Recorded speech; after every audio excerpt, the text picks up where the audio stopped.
pouvoir utiliser le nuagique, nous avons besoin de deux outils.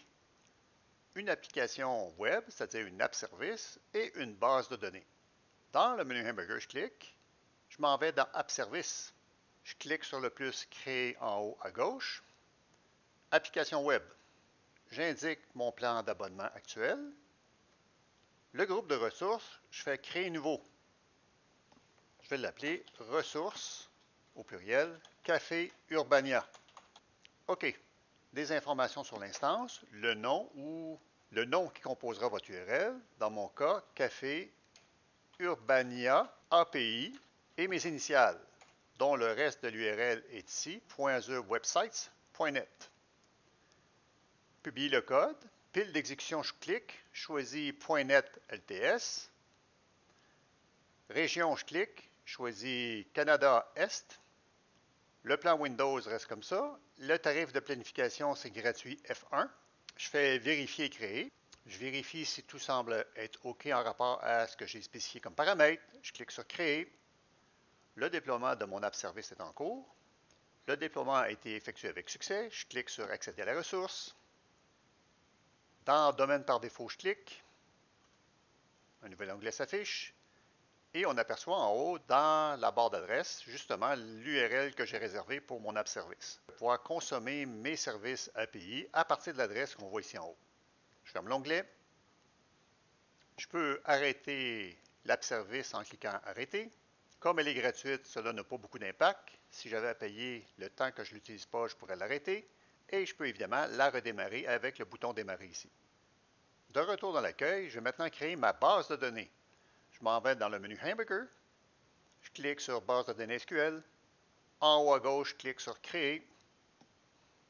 L'abonnement, c'est celui que j'ai pris. Le groupe de ressources, c'est celui que j'ai créé tantôt. Je donne un nom à ma base de données. Données.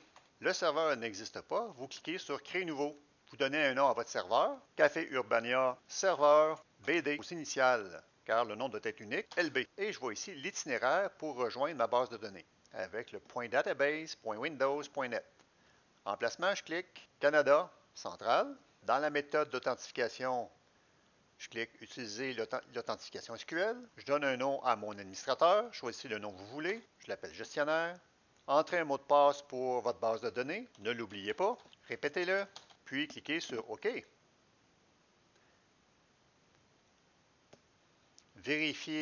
Revérifiez les informations. J'ai ici les coûts de stockage pas trop élevés. Je descends. Je vais choisir stockage de sauvegarde redondant localement.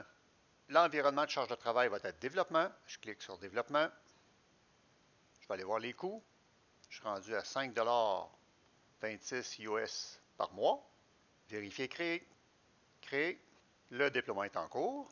J'ai le détail du déploiement qui s'affiche au fur et à mesure de la réalisation de ce que j'ai demandé. Au bout de quelques minutes, le déploiement est réussi. Je vais cliquer sur Accéder à la ressource. Dans le nom du serveur, je vais complètement à droite. Il y a un petit symbole qui permet de copier. Clique. Dans SSMS, sous server name, je copie le lien du serveur dans server name. Autorisation. Je choisis SQL Server Authentication. Je rentre le login, qui est le nom de l'administrateur que j'ai spécifié au moment de la création de ma base de données. Le password que vous avez entré au moment de la création. Et vous cliquez Trust Server Certificate. Clique Connect. Il y a un problème de connexion. La connexion a été refusée. Je dois aller changer le pare-feu dans Azure. Dans ma base de données SQL, en haut, je clique sur Définir un pare-feu de serveur. Clique. Je clique sur Réseau sélectionné. Et on me suggère l'adresse IP où est-ce que je suis actuellement pour les autorisations. Clique sur Ajouter l'adresse IP V4. Le nom de la règle, je le change. Je vais taper Maison, car je suis chez moi.